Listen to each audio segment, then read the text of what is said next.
যে চিফ নিজে বলেছেন যে আমি তো কিছুই জানি না, ছাত্ররা আমাকে বসিয়েছে। যে ছাত্ররা তাকে বসিয়েছে তার সাথে তার তো দৃঢ় হওয়ার কোনো সম্পর্কই নাই। কালকে এমন শুনেছি 3 জন নাকি পদত্যাগ করবে। কোথায় পদত্যাগ করবে? এত ভোগবিলাসিতায় থেকে পদত্যাগ করা যায় না আপা, সবাই পারে না। এটা বিপ্লবীরা পারে। বিপ্লবীরা এই জন্য কখনো ক্ষমতা নেয় না। বিপ্লবীরা বিপ্লবী থেকে যায়। ওদের জন্য ক্ষমতা না, ওদের জন্য জি। সুন্দর বিছানা না, ওদের জন্য কাটার মধ্যেই ওরা বসবাস করে।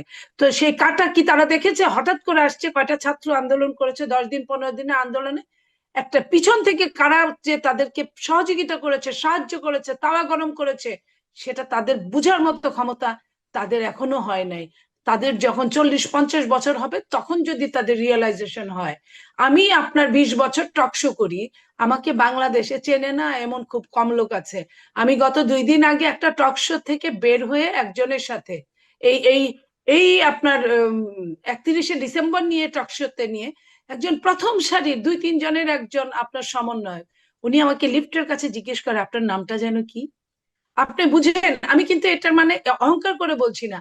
সে যখন আমাকে জিজ্ঞেস করে আমার নামটা যেন কি, সে সারাদিন তার তার হাতে 3 জনের হাতে মাইক থাকলে তার হাতেও মাইক থাকে।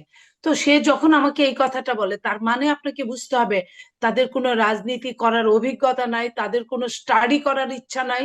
তারা একটা হুজুগের মধ্যে আসছে, হুজুগের মধ্যে ঘুরের মধ্যে আছে, ঘুরের মধ্যে আছে বলেই তারা এইসব জি। বলতে পারে, করতে পারে। এই ব্যর্থতাগুলো তাদের এখন আর ব্যর্থতা মনে হচ্ছে না।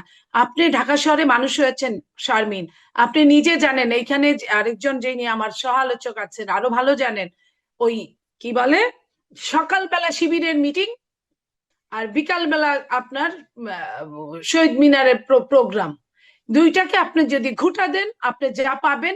আর সন্ধ্যাবেলা প্রতিদিন সন্ধ্যার পরে যদি শীতের দিনে আপনি যান শহীদ মিনারের প্রান্তে, তাহলে আপনি যে মানুষগুলা দেখবেন ওই মানুষগুলার চেয়ে খুব বেশি যে মানুষ হয়েছে তা কিন্তু না।